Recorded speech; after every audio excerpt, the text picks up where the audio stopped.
This country of America educated me from when I was a baby on music. Sometimes when I play What a Wonderful World, I purposely don't play any backing and I just go.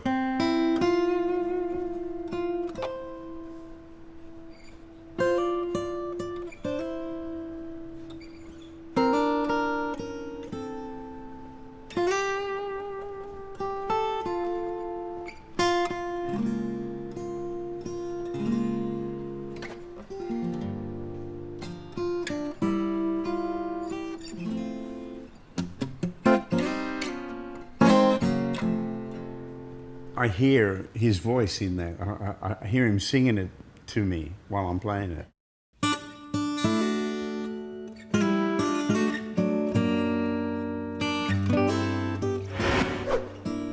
I'm an Australian, but now I'm a US citizen. The day of when I was sworn in and everything, the judge came down from his ivory tower to the floor. He was wonderful, wonderful judge. And he said, I'd like to greet you all individually. There were 40 of us in one go. And he said, I'd like to greet you all and give you your citizenship paperwork, right?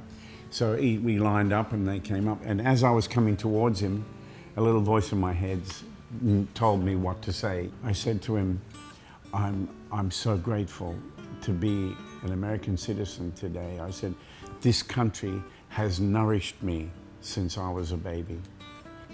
And I mean that in every way. The first things I remember hearing was Jim Reeves, Marty Robbins, Hank Snow, Hank Williams, Jimmy Rogers, Porter Wagner, Dolly Parton, all those people, right? That's the music that educated me. And then I heard Chet Atkins and I heard Merle Travis. And then in the 60s, along came Jerry Reed.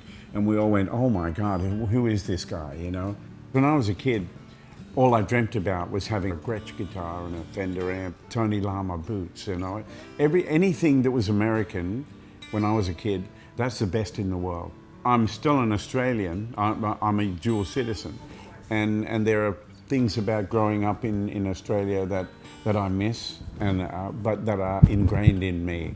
But my musical knowledge and the stuff that moves me comes from here. Here's a little story for you. When I played at the Baked Potato in Los Angeles, at the end of the first show, all the young people who were in that audience were all, wearing shorts and cap back to front and tattoos and the whole bit. And they were obviously from GIT, Guitar Institute. And their instructors had said, this is a guy you got to go see. So anyway, they came up after the show and they were so excited. And young guys were saying, where did you get this music? Where's this music come from? And I said, this is your music. It comes from right here. I grew up in Australia, but I know more about your music than you do. Shame on you. You should learn about the history of this country. The music that came out of this country is unbelievable. Just read about New Orleans for a while. Just read about Kansas City. Read about Chicago, New York, and find out about where this music comes from. It's incredible,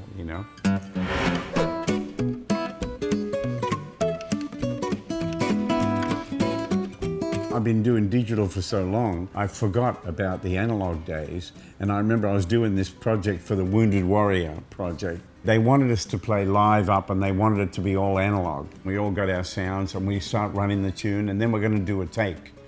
And they said, okay, here we go, press red, and someone messes up. We have to stop and say, oh, let's just keep going. They said, well, hang on, we've got to wind the tape back. And you go, oh, that's right. I forgot about that.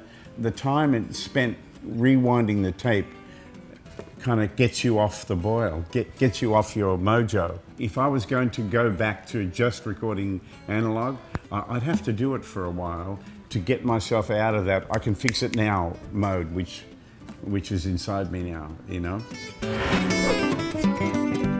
We are the lucky generation because everything has already been laid out for us. And unfortunately, there's a whole generation of young guitar players who think that the sound they get on their laptop with a cheap microphone is all they need because it sounds good to them coming out their iPhone. They have no idea of the quality that a good studio, a good desk, a good engineer and the right microphone what that can do. Voice Memos is my demo studio. I just put it in front of the guitar and play. If that works, then I'm not even thinking about going to some cheap studio because it's easy and it's someone's laptop. I don't want to know about that. I want a real studio with a real engineer.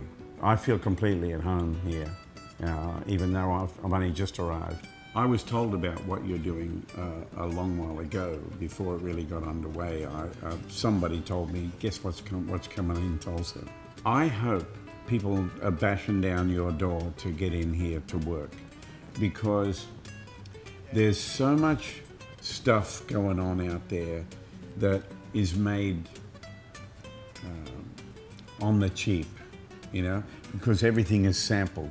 I know young people who say, I want to be a producer, and they play me some of their stuff, and it's all programmed, and I've heard some of those, string samples and drum samples. I've heard those things before, and it's like, yeah, I produced this track, and I said, no, you didn't. You took some samples and put them together, and they worked, and you put reverb on that there, and you did that. I can hear everything you're doing, and you're not really a producer.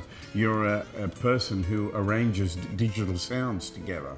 The magic of when you get the right people imagine a band in that room down there with everybody, like the last big project that I did where everybody played live was Barry Gibb's album Greenfields, right? And I got to play on How Deep Is Your Love, one of my favorite songs, and we did this at RCA Studio A in Nashville, with all of us playing live and Barry singing live, right? And we did 14 takes, and Barry sang his heart out in every single take, and he was right there singing like he was on stage. And I swear to God, he sounded 20 years old. And the only way he would record is what you're doing here. I play on a lot of people's records where they send me the track, I go into a studio, put my part on, send it back to them, they mix it. It sounds great. Who knows? But there's still, the greatest thing I know is being in a studio like this and having everybody play live. That's when souls meet and come together, and mojo is like the cement that holds us all together. And then add that around good songs. Wow, that's as good as it gets.